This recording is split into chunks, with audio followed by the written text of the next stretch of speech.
ഈ ജയിലിൽ കിടക്കുന്ന നിങ്ങളെ കാണുമ്പോൾ എനിക്ക് സത്യം പറഞ്ഞാൽ എനിക്ക് തന്നെ എന്താ അസൂയ തോന്നുന്നു. ഒരു ടെൻഷനും ഇല്ലല്ലോ. ഇപ്പം ടെൻഷൻ മുഴുവൻ പുറത്താണ്. ഒരു ടെൻഷനും ഇല്ലാത്ത ആളുകൾ നിങ്ങൾ അകത്താണ്. ഈ ജയിലിനകം നോക്കണം, എത്ര ക്ലീനാണ്. സാധാരണ നമ്മൾ ശബരിമലയിൽ പോകുമ്പോൾ ഈ മല കയറുമ്പോൾ മനസ്സിൽ എന്തെല്ലാം വിഷമാണ്. പക്ഷെ സന്നിധാനത്തിൽ എത്തിക്കഴിയുമ്പോൾ വലിയ സന്തോഷമാണ്. ഒന്നുമല്ലെങ്കിൽ എത്തിയല്ലോ എന്നൊരു സന്തോഷമാണ്. ഇവിടെ നിയമത്തെ അനുസരിക്കാത്ത, നിയമത്തെ വെല്ലുവിളിക്കുന്ന കുറേ ആളുകളുണ്ട്. അവരാണ് സത്യം പറഞ്ഞാൽ നിയമവിരുദ്ധർ. അവർ നിയമത്തെ വെല്ലുവിളിക്കുക.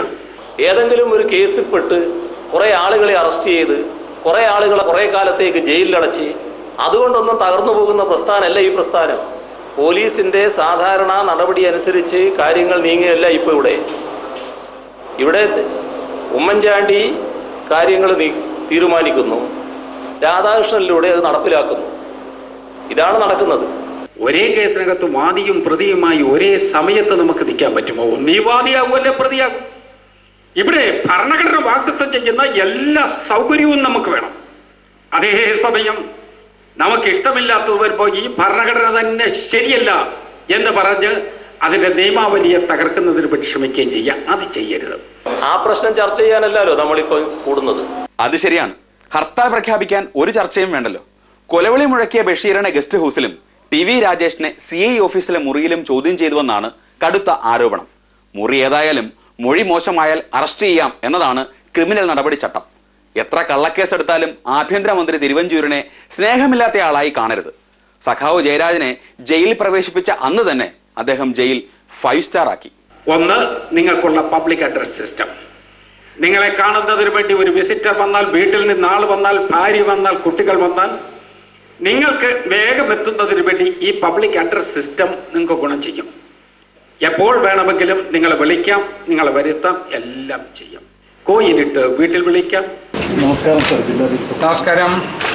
എന്റെ അടുത്തുനിന്ന് വർത്താനം പറയുന്നത്. 2 CCTV ക്യാമറ ഉള്ളത് കൊണ്ട് പരസ്പരം നിങ്ങൾക്ക് സംരക്ഷണം കിട്ടും. ഏതെങ്കിലും ഒരാൾ കലിതുള്ളി ആ കൂടെ കിടക്കേണ്ടി വരുന്ന ഒരു സാധുവിനെ എന്തെങ്കിലും ചെയ്താൽ CCTV ക്യാമറയിൽ നമ്മുടെ മോണിറ്ററിംഗ് സിസ്റ്റത്തിൽ കാണുകല്ലേ.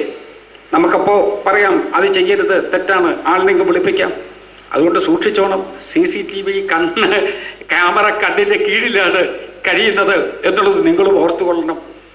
3, FM റേഡിയോയുടെ സൗകര്യം. ആ സൗകര്യം നല്ല പാട്ടൊക്കെ കേട്ട് നിങ്ങൾക്ക് ജീവിതത്തിൽ ഒരു നല്ല സന്തോഷകരമായ നിമിഷങ്ങൾ ഉണ്ടാക്കുന്ന, നിമിഷങ്ങൾ പോലും വാചാലമാകുന്ന രൂപത്തിൽ നിങ്ങൾക്കിവിടെ കഴിയാൻ കഴിയണം. ജനനഭാരങ്ങൾ ചുമന്നും സമയതീരങ്ങൾ തിരഞ്ഞും നിലയുറയ്ക്കാതെ കുഴഞ്ഞും തുഴകളില്ലാതെ തുഴഞ്ഞും ഇരുളിലങ്ങിങ്ങു പകലു തേടുമ്പം കുലുമാൽ